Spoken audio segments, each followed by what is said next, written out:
केने गले पळेले रे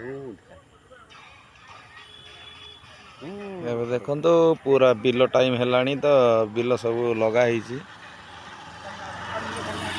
ପାଣି ଯାଉଛି କେମିତି ଏଇଟା ବିଲରେ ସବୁ ମୋଟର ଲଗେଇ ଉଠା ହେଉଛି। ଚଢ଼େଇ ସବୁ ଆସିଲେ ଯେତିକି ଧାନ ରହିଥାଉଛି ସବୁ ଖାଇ ପକାଉଛନ୍ତି।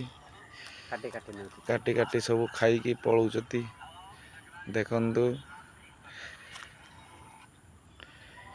ଏଇଟା ହେଉଛି କେରଳାର ତ୍ରିଶୂଲ ଜାଗାଟା, କିନ୍ତୁ ପାଖ ପାଖ ଏରିଆରେ ଗୋଟେ ବି ଘର ଦେଖାଯିବନି। ପୁରା ଜଙ୍ଗଲ ହିଁ ଜଙ୍ଗଲ। ଏ ଦି ଲୋକ ଅଛନ୍ତି ଜଙ୍ଗଲ ଭିତରେ ଖାଲି ଧାନ ଜଗିବା ପାଇଁ ଏମାନଙ୍କୁ ରଖା ହେଇଛି।